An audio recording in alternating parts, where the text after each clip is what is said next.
bem com vocês? Aqui é mais um episódio do podcast do Sindicato dos Médicos da Paraíba, aqui se fala de tudo. E neste episódio, nós teremos novamente a participação do NANGE, que é o Núcleo de Acadêmicos e Médicos Jovens da Paraíba. Eu sou uma das representantes do NANGE, eu sou Maria Eduarda Italiano, faço parte do colegiado e estamos aqui com 2 convidados. Prazer, Muito obrigada por aceitar esse convite. Aqui estamos com o João Vitor. Se apresenta um pouco pra gente, João Vitor. É isso aí, Duda, tudo bom? Meu nome é João Vitor, sou estudante de medicina do 8º período da Faculdade de Ciências Médicas da Paraíba, AFIA, né? E vou falar um pouquinho aí da metodologia PBL, como funciona, as diferenças do tradicional. É isso aí, vamos bater um papo. Isso. E eu tô também com o Matheus Moura, eu queria que ele se apresentasse também. Muito obrigado, Eduarda. Eu quero cumprimentar a Eduarda, que está aqui no estúdio, a João, aos telespectadores que estão nos acompanhando pelas mídias sociais. Dizer que é um prazer estar aqui, agradecer o convite, em nome da Eduarda, do NANGE, do Sindicato, do Núcleo de Acadêmicos e Médicos Jovens, do Sindicato dos Médicos do Estado da Paraíba. Nesse podcast aqui se fala de tudo. Estamos aqui para conversar sobre o modelo tradicional, e o PBL também, para ver a visão do colega aqui. E eu me chamo Matheus Moura Ferreira, tenho 23 anos de idade, sou estudante do 5º período de medicina da UFPB e sou natural de Paulista, Paraíba, do Sertão da Paraíba, uma linda cidade do Alto Sertão, que tenho muito orgulho de ser. Atualmente também sou presidente local da FMSA Brasil UFPB, que é uma instituição de estudantes de medicina que fazem a diferença, seja com ações sociais, intercâmbios, pesquisa científica, educação médica, etc. E também sou assistente regional da Nordeste 2, que é uma região que abrange Paraíba, Pernambuco e Rio Grande do Norte, no meio da FMSA Brasil, das relações externas. Então, eu procuro ajudar os representantes dos comitês locais, que é como a gente denomina as faculdades médicas que compõem a FMSA Brasil, a fazer a diferença como fazemos aqui na UFPB, certo? Então, dizer que é um prazer e uma honra estar aqui hoje. Olha só que maravilha, pessoal. Hoje nós estamos, com esses 2 participantes e foram escolhidos a dedo, para falar um pouquinho sobre a diferença das metodologias de ensino PBL e das metodologias tradicionais. A gente queria fazer esse ponto e contraponto, para ajudar também aqueles alunos que estão passando agora no Enem, estão saindo os resultados e tem muita gente, que vai entrar nas universidades sem entender muito bem, qual é essa diferença. Então, por que aquele meu amigo que estuda naquela universidade não está vendo aquele conteúdo que eu estou vendo? Por que ele está indo, por exemplo, ter um estágio agora, uma semiologia, e no meu caso, eu estou tendo mais aulas. Então, a gente vai entender um pouco mais agora quais são as diferenças entre essas universidades, que a gente tem a representação de um aluno da AF e a representação de um aluno da UFPB, mas a gente sabe que cada universidade tem seu jeitinho diferente, mas sendo que é como se fosse uma receita, um cardápio. A gente sabe que o objetivo é o mesmo. Então, os conteúdos que nós vamos ver no final, serão aqueles conteúdos que precisam ser vistos na grade curricular de medicina. Só que vão ter algumas diferenças. Então, algumas pessoas vão ver primeiro, outras depois, e é disso que a gente vai falar um pouquinho agora. Então, eu queria, voltar a vocês, primeiramente, uma pergunta. Eu queria saber como é que funciona, de forma breve, a metodologia da universidade de vocês. Se vocês pudessem definir, assim, como se fosse um parágrafo. Lá na Faculdade de Ciências Médicas da Paraíba, do grupo AFIA, é a metodologia ativa e PBL. A AFIA aqui no Brasil, tem várias faculdades no Brasil, acho que são poucas universidades ainda do Brasil que adotam a metodologia 100% ativa. E, basicamente, a metodologia o aluno é o protagonista do aprendizado, Então, assim, a gente, quando vem para uma metodologia ativa, o próprio nome já diz, é um estudo ativo. Então, você não vai ter aquela forma mais passiva de você chegar numa sala de aula, o professor botar seu slide, ficar lá e o professor vai destrinchar todo aquele conhecimento. Não. O professor funciona basicamente como um tutor, um guia. Então, o professor vai apresentar um problema, e daí vem o nome PBL, que seria Problem Based Learning, ou seja, seria o aprendizado baseado em problema. Então, basicamente, o aprendizado de uma faculdade de metodologia ativa, de uma faculdade PBL, é apresentar um problema, o aluno se desenrolar ali naquele problema. Óbvio que nos primeiros períodos ele vai ficar muito perdido, porque ele não sabe o que ele está vendo, por que aquilo é um problema, como é um problema, que doença é aquela, que sistema é aquele, como estudar, por onde estudar. E aí depois a gente vai falar disso nos desafios do PBL, né? Mas a metodologia é essa. Então o tutor, o professor vai agir como um guia, incentivando os alunos, que são o protagonista do aprendizado, a interpretar os problemas. Uma vez que esse problema é visto, é criado uma linha de objetivos, de discussões, e esses alunos vão estudar em casa depois baseado nesses objetivos do problema.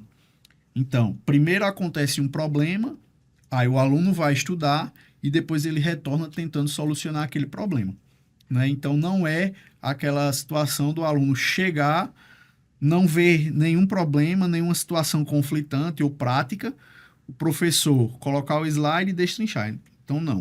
O professor não age como uma fonte do conteúdo. Ele age como um guia.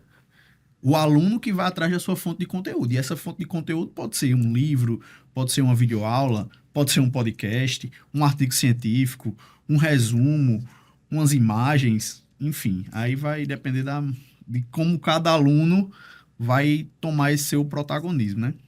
E tem algum momento de retorno que esses alunos retornam e fazem alguma discussão? Isso, exatamente. Então, os alunos são apresentados a um problema e é óbvio que se o aluno não teve o conhecimento, não teve uma aula explicando para o aluno, então o que ele vai visualizar daquele problema é só o que a cognição dele permite que ele veja, que é uma parte muito limitada, né? Uma vez que ele vai estar ali no primeiro período, segundo período, começo do curso, e aí o tutor vai agir nisso, incentivando ele a criar questionamentos sobre aquele problema. Isso é um problema?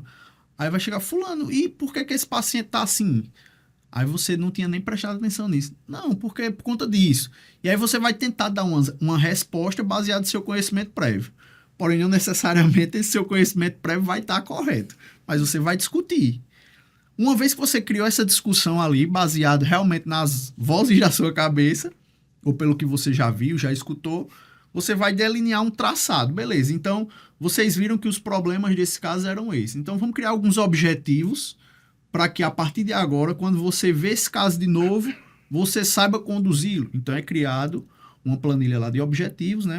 Uma tabelinha de objetivos, e o aluno vai para casa ou para o seu momento de estudo individual. Então ele vai com esses objetivos que foram extraídos do problema, estuda, volta e discute. E aí, vamos supor, existem os grupos, né, de aprendizado, os grupos que vão discutir esse problema. Então, se fôssemos nós três aqui, você teria estudado da sua forma, eu teria estudado da minha forma, e Matheus teria estudado da forma dele. Chegaríamos e iríamos discutir. Ah, eu vi que essa caneca é desse jeito, é daquele jeito, é assim, você iria falar a sua forma.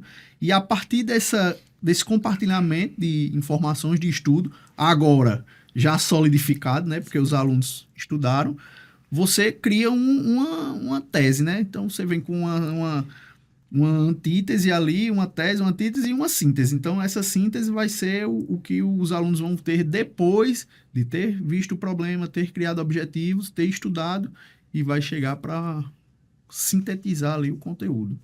Sim, perfeito. E, Matheus, como seria, né, um modelo da sua faculdade, né? Assim que você entrou, assim, como é que você percebeu que ele era de forma resumida? Assim, Eduarda, é um modelo, como o nome próprio já diz, né, tradicional, que a gente está acostumado desde da escola, né, desde o ensino fundamental, desde o ensino médio, onde tem esse contato muito próximo entre o professor e o aluno, né? Onde o professor ele direciona o estudo do aluno à medida que ele sintetiza, né, um determinado conteúdo, uma determinada disciplina, para passar esses conhecimentos, né? Então, na UFPB, a gente tem módulos, né, disciplinas, como é na escola.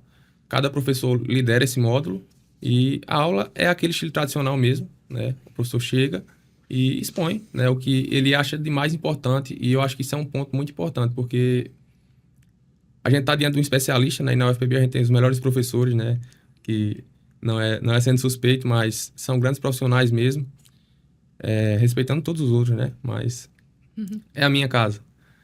E são grandes profissionais que conseguem sintetizar um conteúdo que é muito extenso, né? Conteúdos médicos são muito extensos, naturalmente, mas a gente recebe um conteúdo com as partes mais importantes que a gente precisa para um exercício da medicina prática, né?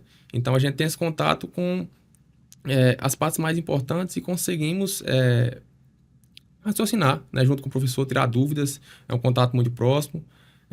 Módulos são estruturados com provas, com seminários também. Momentos de discussão de casos clínicos são mais raros, mas também a gente já faz, né, em determinados momentos, em determinadas disciplinas. Tem a vivência mais prática, né, a partir do ciclo clínico. Como os telespectadores bem sabem, são 3 ciclos, né? Pelo menos para a gente, na UFPB, é o ciclo básico, onde a gente tem uma formação mais básica, né, que é do 1º ao 4º período, matérias mais teóricas.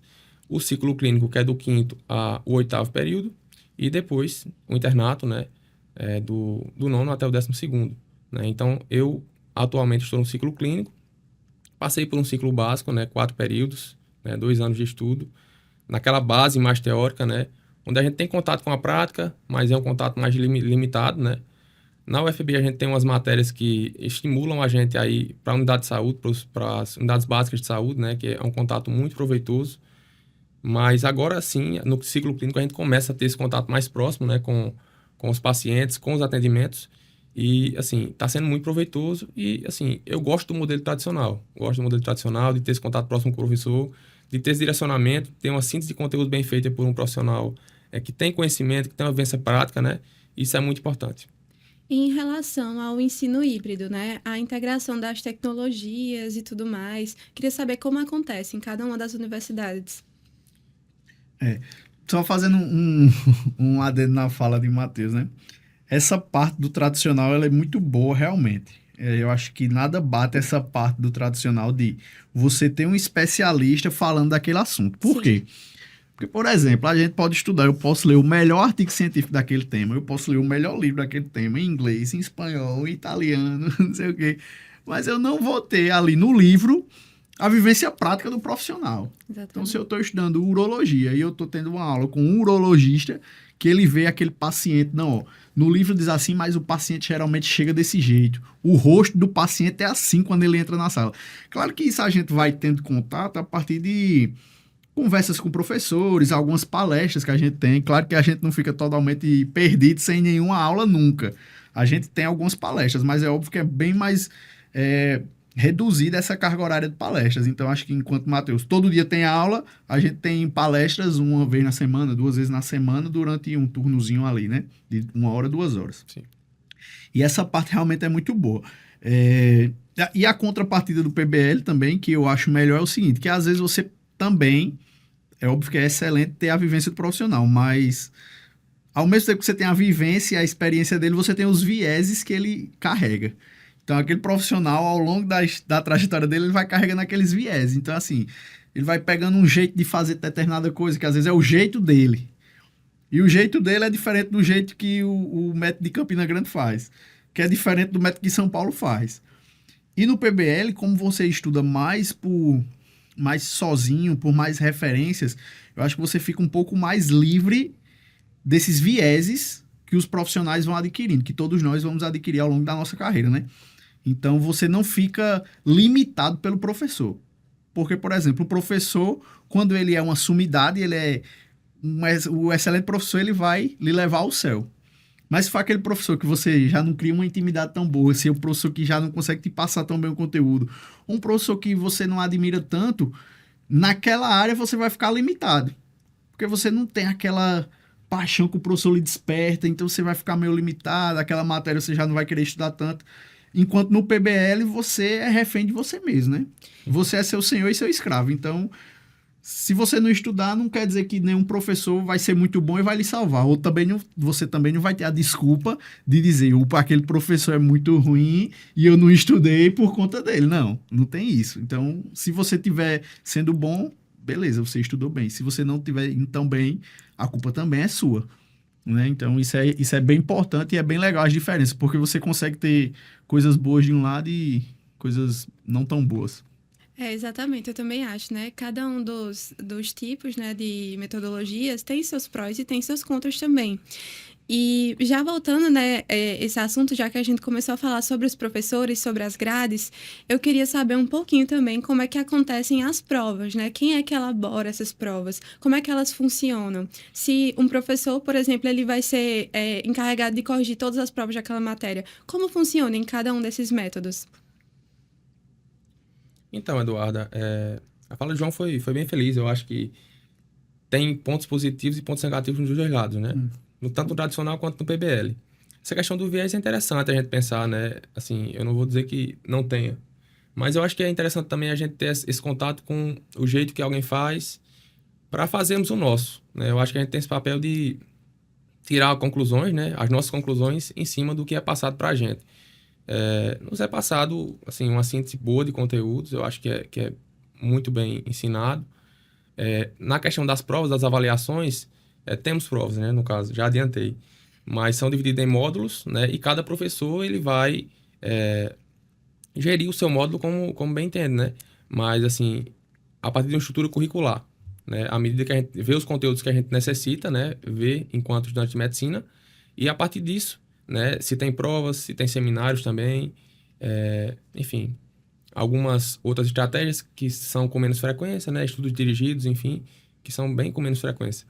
Mas, em síntese, é prova, seminário, né? Provas práticas também, em disciplinas que têm essa possibilidade, né?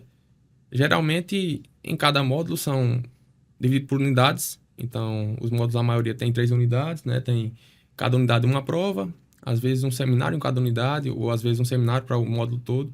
Então, varia bastante entre professor, né? Porque um professor quer fazer de uma forma, né? Quer colocar um seminário a mais, quer colocar um seminário a menos. Outro pensa que, enfim, de outra forma, vai ser mais proveitoso para o aluno. Mas tudo isso ancorado em uma estrutura curricular, à medida que o aluno aprende os conteúdos que deve aprender. Matheus, aí cada módulo é um professor responsável por aquele módulo. Isso. Entendi. É um pouco diferente do como funciona na metodologia ativa, no PBL, que a gente tem um módulo, mas dentro desse módulo tem vários, assim, tem um coordenador do módulo, Sim. certo? Mas aquele coordenador não necessariamente ele precisa dar aulas pra gente, mas é dividido em vários. A turma, por exemplo, uma turma de 100 alunos, ela é dividida em vários subgrupos e cada subgrupo desse tem um tutor. Então, deixa eu só me cortar, desculpe. Você falou em responsável, eu achei que era o coordenador. Então, a gente tem um coordenador, mas também temos os profissionais, né? Ah, tá. Por exemplo, Entendi. um módulo como morfologia, a gente tem 6 professores, Ah, né? sim. Uma Então, base assim. Então, Mas tem aquele responsável pelo coordenador, sim, a mas estrutura modular, então, acho que é dividido bem em parecida. turmas. Entendi. Muitas disciplinas, a maioria, né? Daqui para o ciclo, do ciclo clínico adiante, né? Por exemplo, já vem do ciclo básico assim, mas as disciplinas são com turmas reduzidas, né? Então, são vários professores, aí são turmas menores, às vezes de 10, às vezes de 8 alunos, né? O que também facilita o ensino. À medida que a gente tem acesso, né?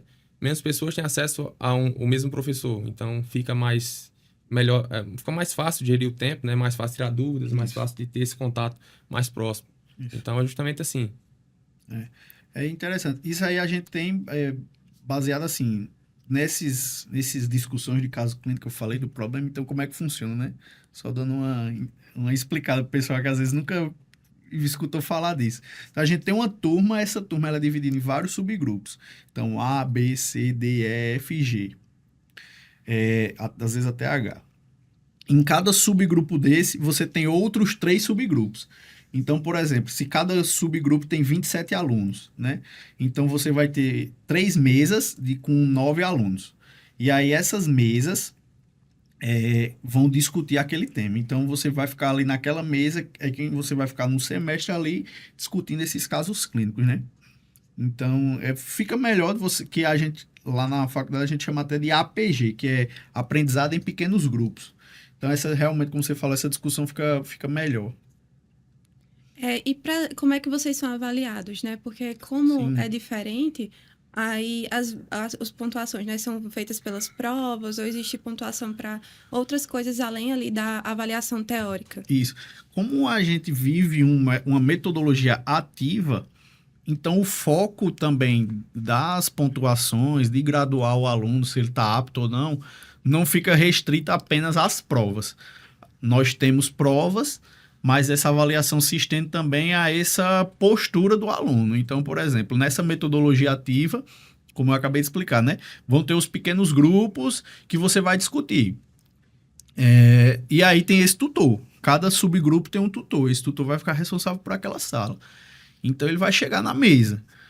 Vai ver que você, Eduarda, está falando, colocando uma referência, trouxe seu material, trouxe o seu resumo que você fez lá dos estudos, está discutindo com os colegas, mas aí tem outro colega lá que está do lado da mesa e puxa o celular, aí quando o professor chega esconde o celular, aí o professor às vezes pergunta alguma coisa, o colega dá uma voada, não sabe muito bem, então esse colega não tem a mesma pontuação que o aluno que estudou bem, que discute, que é proativo, que chega com material estudado, que chega com a aula assistida, que chega com um resumo ali feito, não vai ter a mesma pontuação. Então, o tutor avalia essa postura, né? Se o aluno tem uma proatividade. Mas também temos as notas das provas, né? Então, lá funciona o seguinte, de 0 a 100, e aí cada prova tem uma pontuação. Então, a gente tem... Basicamente, funciona assim, são 4 provas mesmo. E o resto das notas até chegar em 100 são essas avaliações de comportamento, postura, proatividade, essas coisas. Então, a gente tem uma prova que chama N1, que é a primeira prova, todo módulo tem uma. Aí, de acordo realmente com os assuntos daquele módulo. Beleza, essa é N1. Aí, depois a gente tem a N2, que é uma prova geral. Então, por exemplo, se você estiver pagando 4 módulos, no ciclo básico, geralmente você paga SOI, que é Sistemas Orgânicos Integrados, IS, que é de saúde coletiva, RAM, e MEP, que é de metodologia de estudo, essas coisas. Beleza, você tem 4 módulos. Aí você vai fazer uma prova, que é essa N2, que é integrada, são 50 questões que envolvem esses 4 módulos. Então, beleza, isso aí faz a segunda avaliação. Outra avaliação, vale um pouco menos, né? São 10 pontos dos 100, que é um teste de progresso institucional. Que todo mundo faz esse teste no começo do curso. Esse teste é uma baderna, assim, os alunos ficam empolvorosos, por quê? São 120 questões com todos os assuntos da graduação. Então, o aluno que está no P1 e o aluno que está no P12, todos fazem a mesma prova, sabe? Então, o cara que entra no P1, que ele não sabe de nada, ele não sabe nem o nome dele direito, ele fica perdidaço na prova. Mas, porque é uma boa prova, né? Hoje em dia, eu sou um defensor. Eu tô mais da metade do curso, hoje em dia eu me tornei um defensor. Por quê? Porque você vê sua curva ascendente, entendeu? Você vê quanto você acertou no P1, depois do P2, no P3, e você vê que você tá melhorando. Então, ou pelo menos espera-se que estivesse melhorando, né? Aí, beleza. Isso aí é outra avaliação. Claro que não é a mesma média de acertos, né? Cada período tem a sua taxa lá de acerto, que é o que seria justo. Então, quem está no P6 não tem que acertar a mesma coisa que quem está no P1, que também não tem que acertar a mesma coisa que quem está no P12, por exemplo. São questões objetivas? São questões objetivas. É o estilo de prova de residência. São 120 questões divididas nas grandes áreas, né? Pediatria, clínica médica, cirurgia geral, GO e medicina de família e comunidade. Eu acho bem interessante o formato, né, de como é elaborada essa prova, por exemplo, e as provas, as outras também, da N2, N1 e tudo mais, que como existem várias unidades desse método e desse exemplo, né, de faculdade, a gente vê, né, que cada professor meio que elabora umas 5 questões e manda para um banco nacional. E desse banco nacional meio que tem um sorteio de questões em que é elaborada a prova. Então, o próprio professor não sabe o que vai cair na prova. Ele sabe o assunto, mas ele não sabe qual é a questão. E isso eu acho bem interessante, porque volta ali nossos olhos e lembra muito para mim o tempo de vestibular. Que o professor tinha que dar os conteúdos e tinha que dar, tipo, tudo que o aluno entendesse e tudo mais, porque ele também não saberia o que ia cair na prova. Até entra naquela questão dos vieses que eu falei, porque, por exemplo, às vezes o professor ele tem um viés de dar aula baseado no que ele cobra mais na prova dele. E não porque o professor é ruim, mas porque a gente é assim, né? O ser humano ele vai focar mais no que vai demandar mais energia ou no que é mais importante. Então, se ele julga importante aqueles assuntos que ele coloca na prova, ele vai dar a aula dele focada naqueles assuntos que ele próprio elabora na prova dele, né? Então, assim, o lógico seria esse. Pelo menos na AFIA, que funciona assim, vem desse banco de questão e uma comissão do grupo elabora e todas as faculdades da AFIA do Brasil fazem a mesma prova daquele período, né? Então, o professor, como ele não tem acesso a essa prova, ele não tem como direcionar o conteúdo dele, porque ele tem que dar tudo do assunto, assim, basicamente. Ou direcionar para o aluno estudar o mais amplo possível, porque não vai ser ele que vai selecionar as questões da prova, né? Então, basicamente é isso. E aí tem, acho que eu falei de todas as avaliações, N1, N2 e o teste de progresso, né? Basicamente são essa avaliação para todos, e aí cada módulo, essas avaliações são para todos os módulos. E aí em alguns módulos tem uma avaliação diferente. Então, no módulo de habilidades e atitudes médicas tem um OSCE. Então, você vai fazer uma prova simulada, como se fosse um paciente e tudo mais, e aí isso compõe uma nota. No módulo de IES, que é de saúde coletiva, tem uma composição da nota que é de um relato de experiência, de alguma atividade que você realizou na unidade básica de saúde durante o semestre. Então, aí cada módulo tem algumas pontuações que são específicas de cada módulo, mas, no geral, as provas competem a todos os módulos serem julgadas da mesma forma, né? Eu queria saber, com o Matheus, como é que acontecem também as provas práticas. Se existe, por exemplo, algum momento que existem OSCEs, esse tipo de prova, né? Que o OSCE, ele é uma prova em que a gente começa a atuar, como se a gente estivesse ali na posição como médico. Então, geralmente o professor fica assistindo e a gente simula um atendimento ao paciente em que são ditos, né, algumas pistas da clínica dele, e a gente precisa compreender, né, como conduzir ali uma anamnese, um exame físico adequados. Existe sim, Eduarda. É realmente um evento, né? É uma coisa assim... Eu gostei bastante quando tive contato pela primeira vez em semiologia, né, no quarto período. E daqui para frente a gente vai ter alguns ossos ainda, né? Não são todas as matérias que tem, logicamente, mas algumas utilizam sim dessa metodologia, né? Antigamente, no ciclo básico, eram provas práticas também, anatomia, lâminas de histologia, enfim, patologia também, né? Mas também tem o OSCE, sim, como estratégia de avaliar o aluno, e é realmente um evento, como eu disse, né? A turma fica um pouco tensa com a situação, mas quando a gente começa a fazer, a gente vê que a gente estudou mesmo, está sabendo do assunto, né? Tem aquelas revisões com os grandes monitores que ajudam bastante as turmas, né? E a gente consegue aproveitar bastante. Eu mesmo falo por mim, aproveitei bastante o OSCE de semiologia, né? E vi que eu aproveitei bem a disciplina e consegui aprender o que era mais importante e algumas coisas a mais que a gente começa a aplicar na prática agora. É muito importante, realmente, né? Que a gente sai da nossa zona de conforto. A gente tá ali mostrando, né, o que é que a gente aprendeu para outra pessoa, para um superior da gente. Então, é muito importante a gente passar por essas experiências. Realmente é um evento. É um evento. Eu lembro de ficar ali com a sensação assim, meu Deus, será que eu vou chegar nesse osso? Eu vou desmaiar aqui nesse corredor. É desse jeito. Na minha turma já teve gente que passou mal no osso, já nervoso, agoniado. Porque, assim, para quem não sabe, o OSCE, basicamente, como o Dudu falou, é uma simulação de um caso clínico. Então, você entra numa sala, fica restrito, privado lá, sem celular, sem material, sem nada. Todo mundo trancado.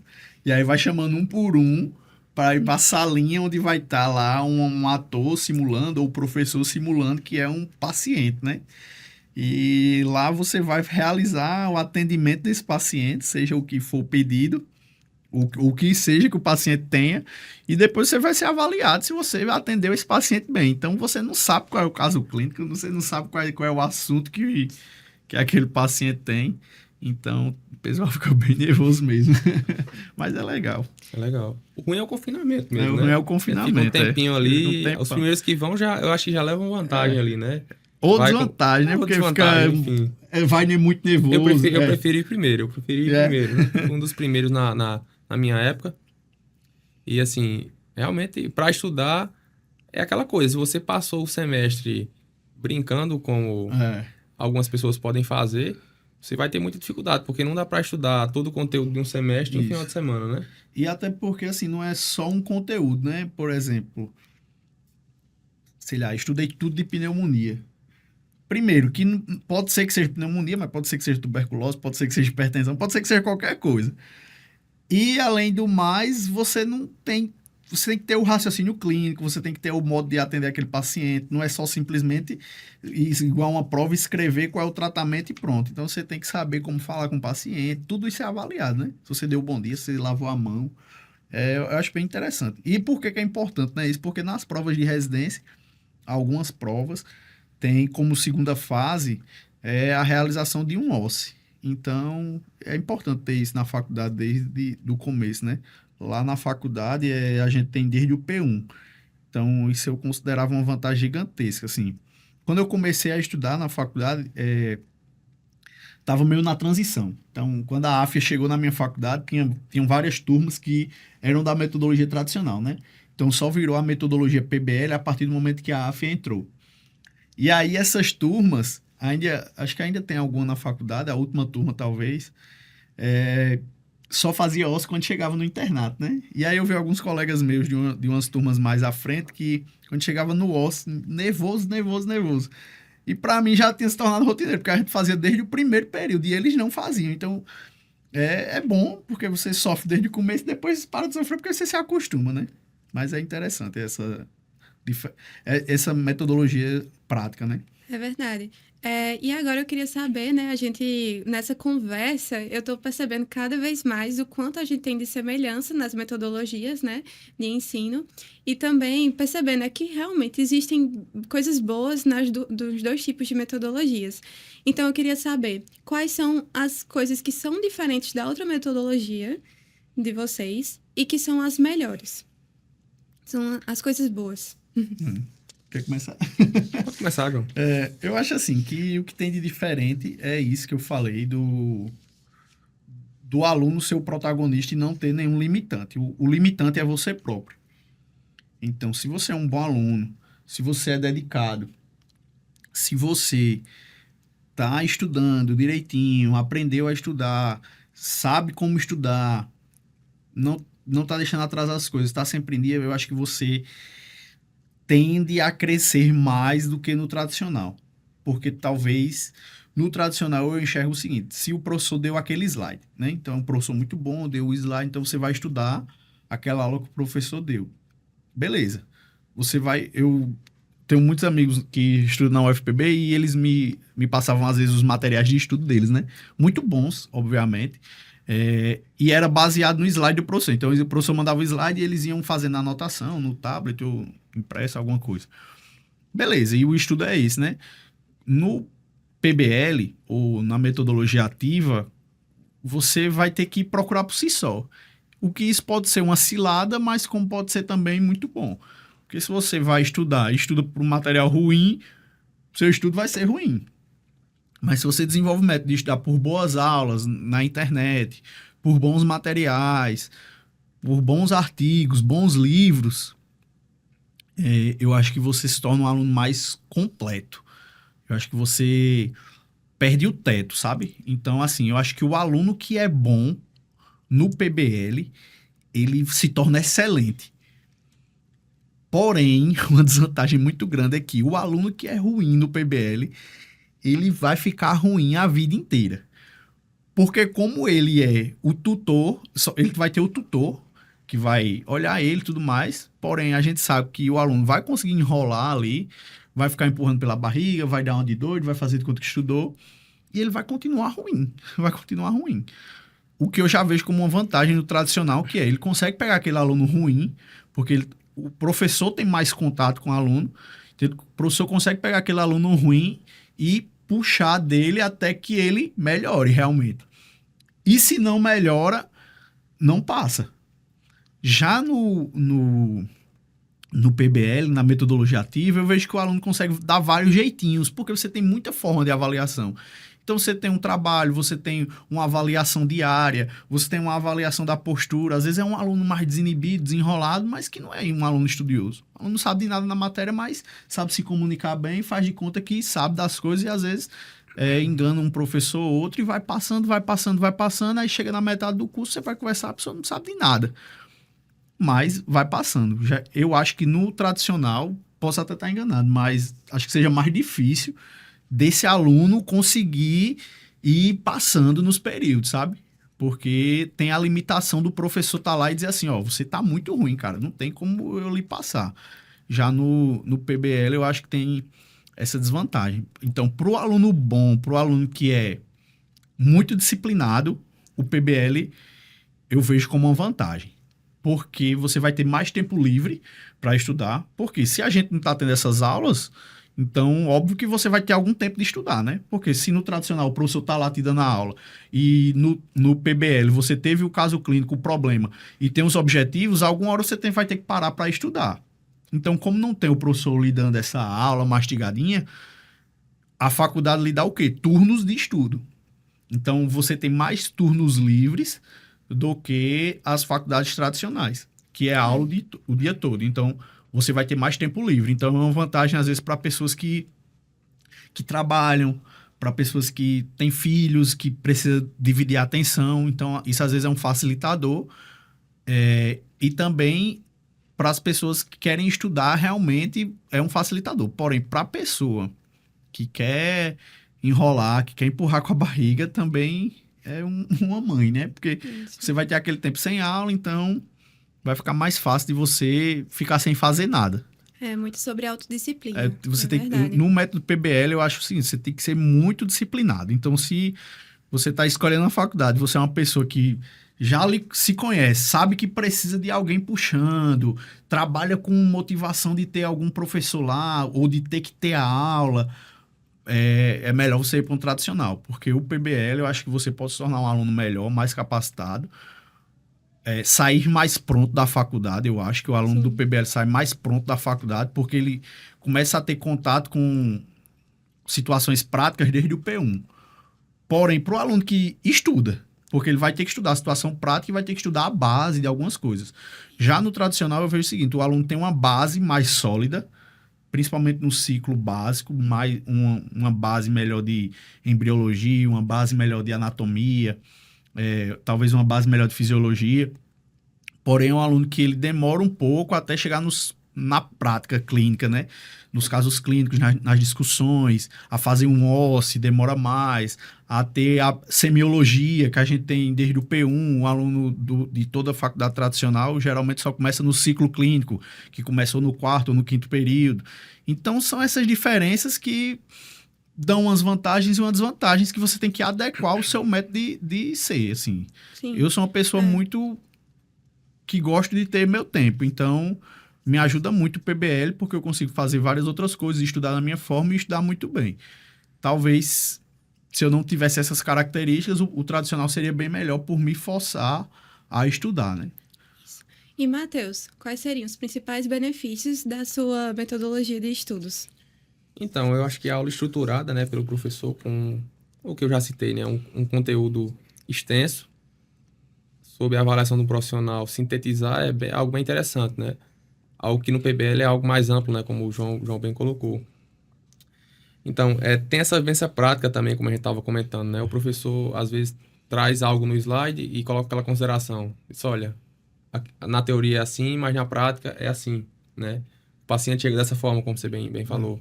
Então, eu acho isso muito interessante, né? Ter esse contraponto, assim.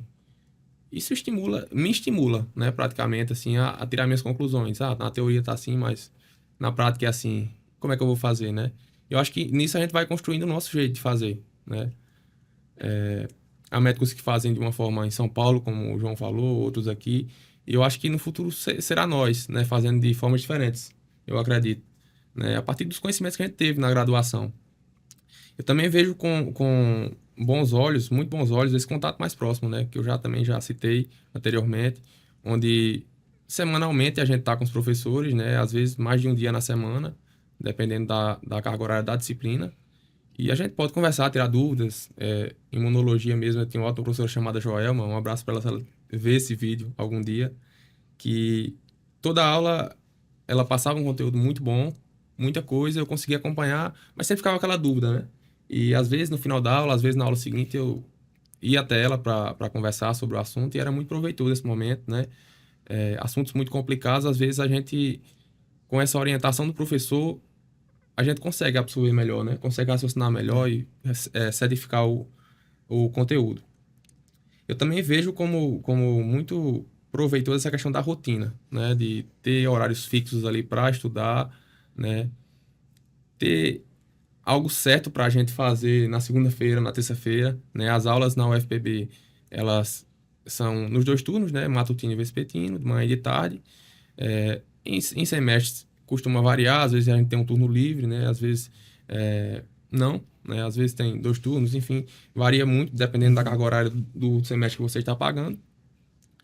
Mas é legal também porque eu falo por mim, né? Particularmente eu gosto de acordar cedo, eu gosto de fazer as minhas coisas, estudar um pouquinho ali, ir para aula após, né? Chego à noite, de tardinha já desloco para casa e vou estudar um pouco, vou descansar. A gente sabe que a gente nunca pode parar de estudar, né?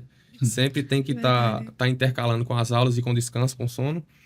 Mas é interessante, assim, até pra gente crescer como ser humano, assim, como organizar a nossa rotina, como fazer cada coisa, como otimizar o nosso tempo, gestão de tempo, que é um tema muito falado na modernidade.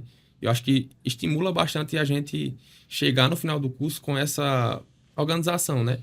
Para lidar com plantões, para lidar com longas jornadas de trabalho. Eu acho que isso é bem interessante, a questão da rotina. Sim, Matheus, é muito interessante mesmo, eu também concordo. Eu gosto de ter essa rotina, né, bem organizada. E eu queria também saber, né, caso você pudesse mudar alguma coisa na sua metodologia, qual seria alguma coisa que você pudesse, por exemplo, adaptar? E também queria que você desse um conselho, um breve conselho àquelas pessoas, né, que vão entrar na sua universidade agora, né, que passaram no Enem, e um conselho sobre como lidar direito, assim, uma boa adaptação, bem no início. Bem, vou começar pelo conselho, e antes do conselho eu quero dar os parabéns a cada aprovado em medicina na UFPB, realmente não é fácil. Eu, particularmente, tive 3 tentativas valendo, como a gente costuma falar, né? Terceiro ano do ensino médio, depois teve o ano da pandemia, que foi 2020, né? Que ninguém estudou direito, eu mesmo não estudei direito, né? Estudei alguns meses ali antes da prova, consegui melhorar minha pontuação, mas ainda assim bati na trave, né? E em 2021 conseguimos, graças a Deus, com o apoio da família, né, que disse, pode ficar em casa para estudar. Já que é isso que você quer, o seu sonho, fica em casa que a gente segura as pontas aqui, né? E deu certo. E realmente é difícil, né? É difícil estar ali na UFPB. Para mim é muito gratificante, porque eu acho algo muito grandioso, né? Tudo que representa, tudo que envolve, além do campus que é lindo, né? Tem muita vegetação. Então, vocês vão adorar, né? Quero dar todos os parabéns a vocês, né? Me colocar à disposição para caso tenha alguma dúvida após esse podcast. Entre em contato comigo, é muito fácil achar meu número nos grupos. Mas, assim, as desvantagens são as seguintes.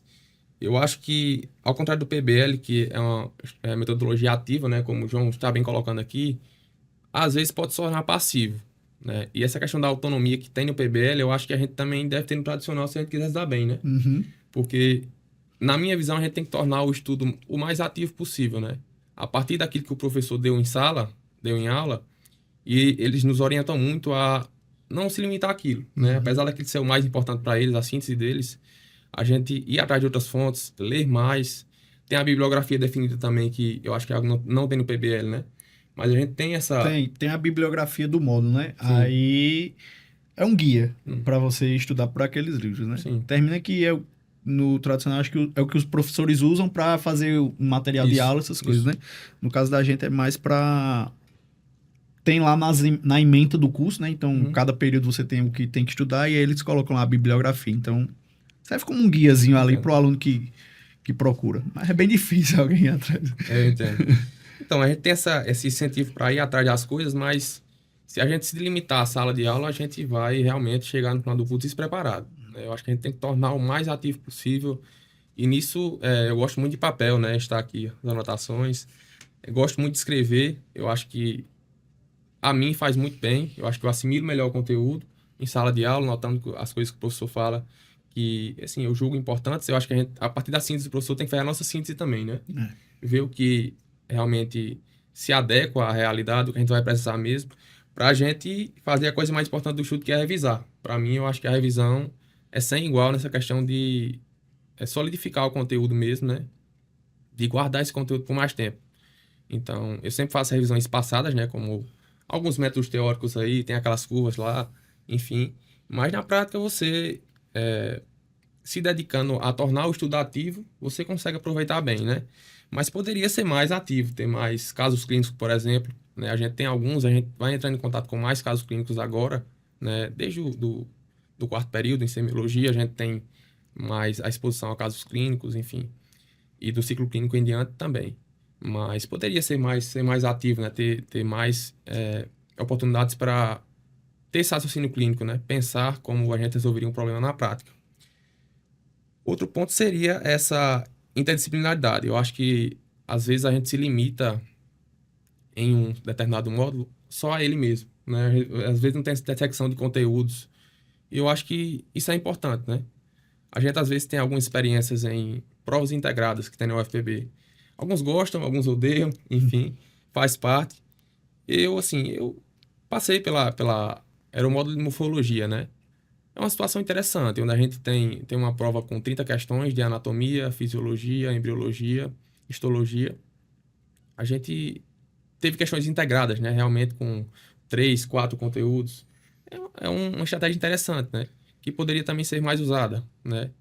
E testando de acordo com o feedback do aluno, que eu acho também que é muito importante, né? Para ver como aquela disciplina tem que andar para frente. Eu acho que o professor tem que escutar o aluno também, né? E o aluno escutar o professor. Eu acho que tem que ser uma união, né? Eu acho que o ensino, a medicina, ela não tem espaço para egos, né? Eu acho que se a gente se unir e manter o que a gente tem de bom e corrigir o que a gente não tem de não tão bom, a gente vai chegar muito mais longe. Por último, para não ser parcial, né? Eu trouxe aqui 3 vantagens e 3 desvantagens. Seria essa teoria extensa, né? Então, a gente tem uma boa base, a gente chega com uma boa base no ciclo clínico, né? Que são esses 4 períodos, do P1 ao P4, nesse ciclo básico, que é algo mais conteudista, um conteúdo mais denso, né? Aquelas notas de rodapé de livro também aparecem bastante. E poderia ter momentos práticos intercalando essas disciplinas, né? A gente tem vivências práticas, como o módulo de cuidado de saúde na comunidade, onde a gente vai para unidade básica de saúde e vamos fazer visitas domiciliares a famílias durante todo o semestre. A gente tem o cuidado na atenção básica, que a gente tá vendo mais essa dinâmica do agente comunitário de saúde, do médico, como é que funciona no dia a dia. E no 4º período e no 5º a gente tem o cuidado à saúde da família, que é onde a gente tem o contato direto com a consulta, né? Eu sou aluno do professor Ricardo, a quem gosto muito, mando um abraço também. E ele nos dá essa autonomia, né? De chegar na unidade básica de saúde, conversar com o paciente, né? E colocar a par da situação, e a gente raciocina bastante com isso e aprende com ele, né? Tudo com a supervisão, tudo com o conselho dele. Mas eu acho que momentos assim são bem proveitosos, né? Eu acho que a gente poderia ter mais. Então, essa é uma desvantagem para mim. Muito, muito bom, muito... O conselho. Sim. Conselho, me esqueci. Então, eu acho que na faculdade de medicina, como um todo, na UFB não é diferente. A gente entra no curso querendo fazer 1000 coisas. Querendo abraçar o mundo, querendo fazer pesquisa científica, querendo fazer intercâmbio, querendo, enfim, aprender tudo, saber tudo, e ninguém sabe tudo. Chegamos ao final do curso e chegamos bem preparados, se estudarmos bem, se nos dedicarmos, mas ninguém vai chegar sabendo de tudo, né? Você vai estar preparado para exercer sua profissão, logicamente, mas não se atenham a essa questão de preciosismo, de saber tudo, porque ninguém sabe. Façam o seu melhor, né? Eu adoro essa frase do Mário Sérgio Cortella, né? Que é fazer o melhor nas condições que temos, até termos condições melhores ainda. Então, façam o melhor de vocês. Fiquem calmos, porque dá tempo de fazer tudo, né? Eu mesmo entrei no curso, já fiz extensão, já fiz pesquisa, estou em liga acadêmica, né? Que é a Liga de Cirurgia e Trauma da UFPB, né? A quem manda um abraço também para os ligantes, uma liga muito boa, onde a gente tem um contato com cirurgias, né? Semanalmente, né? Tem muitos estágios. E fiquem calmos, né? Que dá tempo de fazer tudo, né? E escutem também os colegas de turmas mais avançadas, que têm bons conselhos a dar. Mas o conselho maior é aproveitar também a jornada, que eu acho que passa muito rápido. Às vezes a gente acha muito desgastante, e de certa forma é mesmo, né? Uma rotina muito pesada. Mas quando passar, como minha mãe bem diz, a dona Suliana bem diz, que vai estar assistindo também, um dia não vai ter mais isso. Um dia não vai ter a UFPB, um dia não vai ter o almoço no restaurante universitário que eu vou, às vezes não vai ter aquela caminhada até a universidade. E eu vou sentir falta disso. Então, vocês que estão entrando agora, aproveitem a jornada, tenham calma, dá tempo de fazer tudo. E se quiserem fazer tudo desde o começo do curso, venham para a FMSA Brasil UFPB, já fazendo a nossa propaganda, onde reforço que a gente somos estudantes de medicina aqui buscando fazer a diferença, né? Uma instituição nacional, né, que tem 224 escolas médicas no Brasil todo, né? Mais de 15 mil estudantes de medicina e todos unidos em um propósito, né, que é fazer a diferença. Então, são intercâmbios internacionais, onde nossos estudantes vão para fora do Brasil, nacionais também, onde vê essa dinâmica em outros estados. Pesquisa científica, a gente tem muita produção. Estamos presentes em eventos, né, de divulgação científica, apresentando trabalhos. Representatividade, onde eu sou assistente regional também, da Paraíba, do Pernambuco e do Rio Grande do Norte. Então, a gente está presente em discussões sobre a medicina, né, central. A gente está... Todas as discussões que tem na medicina em Brasília, a gente está participando, né? A gente tem uma cadeira no Conselho Nacional de Saúde, por exemplo. Temos contato com os CRMs dos estados. Então, é algo assim também que a gente consegue fazer a nossa voz ser ouvida, né? Que eu acho que é muito interessante. Questão da educação médica, quando a gente se capacita, né? Oficinas, workshops, enfim, muita coisa. Então, estou à disposição. Atualmente, estou como presidente local do comitê da UFPB. É um orgulho imenso, né? Quero agradecer a minha equipe aqui por o trabalho que a gente está desempenhando desde agosto nessa gestão. Estamos fazendo muita coisa e é isso. Tenham calma, aproveitem a jornada e contem com a gente. Gostei muito dos conselhos. E, João? Um conselho, assim, eu já vou começar pelo final, né? O conselho, depois eu volto, talvez.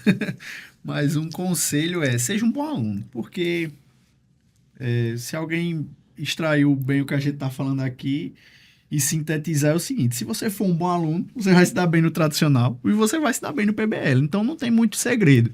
Claro que cada metodologia vai favorecer um determinado perfil, mas não quer dizer que se você é do perfil A e foi para o PBL, e você é do perfil B e foi para uma metodologia tradicional, que você não possa se adaptar. Você vai se adaptar. A diferença é você é um bom aluno ou não. Você está disposto a pagar o preço ou não. Porque a faculdade de medicina ela é difícil no PBL, ela é difícil no tradicional, ela é difícil na Paraíba, ela é difícil no Rio de Janeiro, ela é difícil em Minas Gerais. Você vai ter muita coisa para fazer em Minas Gerais, na Paraíba, no Rio de Janeiro, na Bahia. Você sempre vai ter muita coisa. Então não adianta querer filosofar demais sobre assim é melhor, daquele jeito é mais fácil. Se for pensando no que é mais fácil, não faça medicina. Não é pensar se é tradicional ou PBL. Não faça medicina, vai fazer outra coisa, porque não vai ser fácil. E na faculdade não é fácil, se você for um bom aluno. Se você for um mau aluno, provavelmente vai ser fácil. Porém, se você é um mau aluno, vai ser fácil na faculdade, mas vai ser difícil quando você for médico, porque você não vai saber fazer nada com seus pacientes, né? Então é aquele, como o Bernardinho fala, né? O treino difícil para o jogo ser fácil. Então, você faça uma faculdade de medicina bem feita, seja ela no PBL, seja ela no tradicional, participe de ligas acadêmicas, participe de projetos de extensão, de monitorias, projeto de pesquisa. Como o Matheus falou, dá tempo de fazer tudo. Eu estou atualmente no 8º período, né? Vou entrar no internato próximo período. E eu tinha uma meta quando eu comecei a faculdade, que era fazer tudo que eu queria fazer até o internato, para que no internato eu pudesse aproveitar. E zerei isso muito antes. Então, assim, eu vou ainda para o internato próximo período, mas no 7º período, 6º período eu já tinha terminado. Então, fiz 2 projetos de extensão, fiz 2 projetos de pesquisa, fiz 2 monitorias, participei de 2 ligas acadêmicas, fui presidente de liga acadêmica, participo do NANGE aqui do CIMED, fui membro fundador, construí uma empresa, estou fazendo aulas, faço várias coisas. Então, assim, dá tempo de você fazer tudo. Agora, não adianta achar que vai ser fácil, né? É muito sacrifício, você vai dormir tarde, às vezes vai acordar muito cedo, vai ter que acordar de madrugada para terminar um negócio que não deu tempo de você fazer de noite porque você estava muito cansado. Porém, tudo passa. Então, aí você vai ter umas férias, aí vai ficar tranquilo, de boa. Então, o conselho é esse. Vá determinado a fazer o seu melhor, a dar o seu melhor. Se você for para a UFB, se você for para uma universidade particular, se você for para uma universidade federal, não importa, como o Matheus bem citou, né? Faça o melhor que você tem com as condições que você tem até você ter condições melhores. E se você entrou num PBL e não se identificou, tentou transferir, tenta transferir, entrou num tradicional, não conseguiu, tenta transferir, não conseguiu, se adapta e vai passar, vai ter bons ensinamentos nas 2 metodologias. E aí, falando sobre o que é que eu mudaria, né, no PBL, é justamente essa parte que o Matheus abordou muito como uma grande qualidade do tradicional, que é esse contato com o professor, sabe? Às vezes você tem um mentor é muito bom. Você tem um profissional que você admira e aquele cara é seu professor, e aí você tem uma aula com ele e você fica vidrado no que ele tá falando, e acaba a aula, você quer sair para tomar um café com aquele professor, porque ele vai contar que atendeu um paciente de determinada forma, ou ele fez uma cirurgia assim, e aí o caso complicou, e aí como é que ele resolveu aquela complicação. Então, essa parte seria a parte que eu mudaria. Eu tentaria colocar o aluno do PBL com a metodologia dele, mas tentar criar alguma maneira, ou algum módulo, algum estágio, alguma coisa, para que esse aluno pudesse ter acesso a um mentor. Sei lá, pelo menos um período ali, ele tem um mentor, um médico que vai acompanhar ele na prática. Claro que depois no internato e no ciclo clínico isso vai ficando mais fácil, porque você vai tendo os preceptores ali, né? Mas muitas vezes esses preceptores são contratados só do hospital e não da própria faculdade. Mas um professor mesmo ali da faculdade, com o seu mentor, que você tem mais contato, que passa as vivências, eu acho que seria bem interessante no PBL. Mas, assim, tem jeito para tudo. Se você for um bom aluno no PBL, por exemplo, participar de ligas acadêmicas, participar de uma monitoria, então você, quando participa de uma monitoria, você já tem mais contato com aquele professor responsável da monitoria, então você já vai ter uma vivência com aquele professor.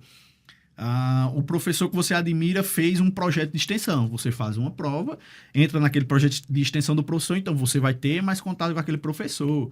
Você pode chamar aquele professor para ser seu orientador de um trabalho científico que você está querendo fazer para um determinado congresso.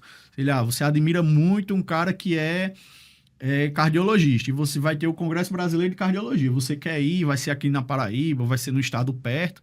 Chama o cara ali e diz assim: professor, tudo bem? Posso falar com o senhor? Vou viajar para o congresso, queria saber se o senhor tem disponibilidade de me ajudar aqui, orientar meu trabalho, sempre muito cordial.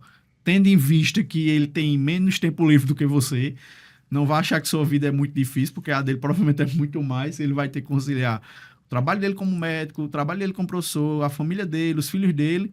Então, assim, tudo que um professor não quer é ter que ser babado em um aluno.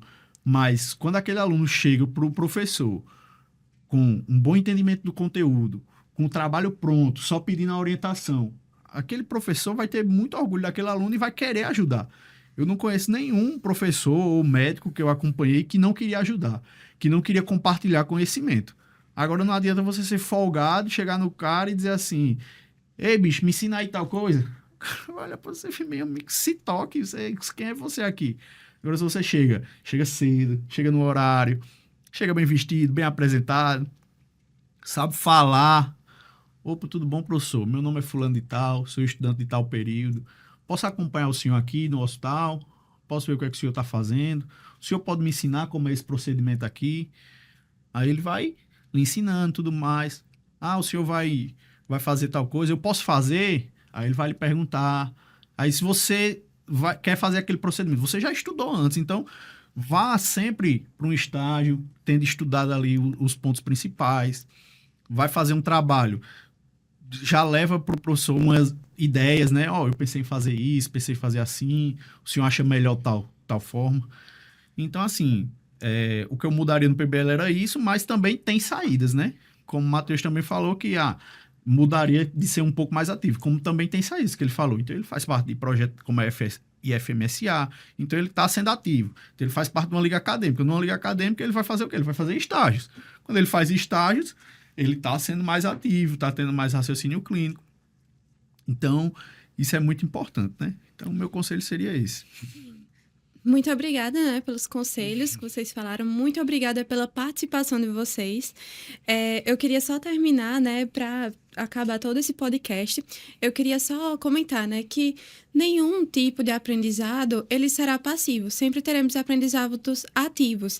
E apesar do estudo tradicional ele não ter, né, essa ideia principal de que o aluno deve ser protagonista, na verdade, todo tipo de estudo tem o aluno como protagonista. Então, sejam protagonistas, né, dos estudos de vocês, planejem desde entrar na faculdade o que é que vocês querem fazer, quais são as residências que você pensa, quais são os projetos de extensão, de pesquisa, projetos também de voluntários, de ajuda, né, ao próximo. Então, vejam isso tudo, né? Porque são muitas as opções e a faculdade de medicina, ela é pesada, mas também tem como a gente aproveitar um pouquinho dela em cada um dos semestres que foram passando. Queria agradecer, né, também sobre a participação de vocês aqui, e principalmente no NANGE, né? Queria falar para que vocês também participem do NANGE, acompanhem as redes sociais. Desde o P1, acho que acredito, só pode entrar no NANGE hoje a partir do P2. Mas, desde o P1, estejam acompanhando nossas redes sociais, que nós sempre faremos eventos para todos os períodos. Nós teremos em breve também uma novidade que será um congresso sindical aqui em João Pessoa. Então, fiquem ligados que em breve faremos um post bem importante lá no Instagram. Então, obrigada a todo mundo que chegou até aqui. Eu queria mandar um beijo especial, né? Não teria como falar sobre educação sem mandar um beijo para minha mãe, que ela é professora. Então, ela, para mim, sempre foi inspiração. Eu acredito, né? Eu já cheguei a dizer isso, que eu sempre estudei de forma sozinha, porque eu me via ali nela, né? Eu via ela à noite estudando, virando à noite para poder criar aulas. Então, acabou que ela nunca me cobrou sobre os estudos. Na verdade, eu sempre tive uma autocobrança muito grande. E também queria mandar um beijo para minha tia, que também me criou, e ela é pedagoga. Então, um beijo para a tia Keida e para a mamãe Ana Leda, que vocês são as minhas inspirações. Vocês também querem mandar beijo para alguém? Fica à vontade. Eu tenho alguns beijos e abraços aqui para mandar. A mensagem final acho que fica essa, né? O melhor dos mundos seria unir as vantagens do PBL com as desvantagens do tradicional e tirar as desvantagens dos dois, né? Mas assim, eu acho que a gente, conversando sobre isso, a gente caminha para, no futuro, chegarmos a um local como esse, né? Isso. Onde a gente tenha só vantagem no nosso estudo. Que seria o melhor dos mundos mesmo. Mas eu quero agradecer a minha família, né? Eu só estou aqui na UFPB, aqui em João Pessoa, por causa deles, né? Eu sou bem criterioso com questão do termo família no sentido prático. Eu acho que família, ela vai além de sangue, ela vai de quem está junto com você nos momentos difíceis, né? De quem torce por você de verdade, de quem pega na sua mão e lhe ajuda, né? De quem compartilha momentos bons com vocês. E eu tenho uma família de 8 pessoas que eu costumo destacar sempre, né? Então, é a dona Suelina, minha mãe, que é uma cozinheira de mão cheia, né? Eu venho de uma família que não tem um poder aquisitivo tão alto, de classe média mesmo, lá do sertão da Paraíba, do Alto Sertão de Paulista, né? A cidade que eu tenho o maior orgulho de fazer parte, tenho muitos amigos. Minha mãe é cozinheira, meu pai é agricultor, e conseguiram colocar o filho deles em medicina na UFPB, né? Após muita batalha, muito trabalho. Então, estou aqui por eles, né? Minha irmã Maísa, meu primo Sávio, meu tio Saviano, que era um grande incentivador meu, né? Irmão da minha mãe, que hoje está no céu, torcendo por mim, mas está no meu coração também, está me guiando. Meu tio Silvério, meu avô Bena, minha avó Nega, que estão lá na zona rural do Paulista, né? Agora, meu avô também é agricultor. Então, quero abraçar eles, dizer aos estudantes que estão ouvindo, as pessoas que estão ouvindo, tenham mais atenção com a família de vocês, no sentido prático, de quem está com você nos momentos difíceis, quem pega na sua mão e lhe ajuda, e de quem vive felicidade com você também, né? Porque eu acho que é injusto a gente passar por momentos difíceis e não estar junto nos momentos bons, né? Então, família para mim é isso. Quero agradecer, mandar um abraço para Paulista, Paraíba, na sua totalidade. Eu sou apaixonado, sempre digo que sou de lá, né? Às vezes, por ser do sertão, muitas pessoas querem ir para longe. Eu só quero pegar meu CRM, voltar para trabalhar lá no Hospital Municipal Emeretina Dantas, que é meu maior sonho, né? Então, tenho muitos amigos, amigas que torcem por mim, sempre conversando, me ajudando como podem também. E é isso. Também quero abraçar os calouros novamente, né? Dizer que é uma honra estar na UFPB, ser estudante da UFPB. E, por último, a FMSA Brasil é o que eu quero fazer no curso de medicina, né? Além do estudo, é fazer a diferença, é ajudar as pessoas. Ações sociais que eu esqueci de citar no segundo momento, onde a gente ajuda as pessoas. A gente fez uma campanha no Natal, uma campanha em setembro para os moradores de rua também, com material de higiene, com doação de alimentos também. E a gente busca fazer isso, né? Fazer a diferença e tornar o mundo um lugar melhor com as nossas ações, tá certo? Então, muito obrigado a todos, muito obrigado ao núcleo de acadêmicos e médicos jovens do Sindicato dos Médicos do Estado da Paraíba, né? O NANGE do CIMED. É uma honra estar aqui. Espero que eu possa estar aqui mais vezes. Com certeza. Isso aí. Queria agradecer também aos meus familiares, a todo mundo que me apoia, né? Mandar um beijo a todos, não vou citar nomes também para não esquecer ninguém aqui, mas a todos que estão ao meu lado e me ajudam aí nessa jornada que é difícil, mas a gente consegue aproveitar e graças a eles que seguram muitas situações complicadas para que a gente possa viver nosso sonho, né? Então, agradecer também ao NANGE, né, núcleo do qual eu faço parte, agradecer também a Dr. Tarcísio, presidente do Sindicato dos Médicos da Paraíba, por todo o apoio e a abertura que ele dá aos estudantes de medicina da Paraíba, né? É um grande incentivador da educação, seja ela tradicional, seja ela PBL. Então, agradecer a ele por ser tão presente na vida dos acadêmicos de medicina aqui da Paraíba, né? E acho que é por isso que a Paraíba consegue caminhar a passos largos com uma das melhores medicinas do Brasil. Então, assim, onde você chega no Brasil, você sabe que os médicos paraibanos são referências, são presidentes de sociedades de alguma especialidade, de neurocirurgia, de anestesiologia, estão nos comitês científicos. Então, assim, é um grande orgulho fazer parte da Paraíba e representar os estudantes de medicina também da Paraíba, né? Então, agradecer a todos, agradecer também a Eduarda aí, que foi nossa host do podcast, e agradecer também ao meu amigo aqui da UFPB, que participou aí com a gente. Um grande abraço aí ao meu amigo Matheus. Muito obrigado, João, Eduarda, novamente. Foi muito legal. Simbora.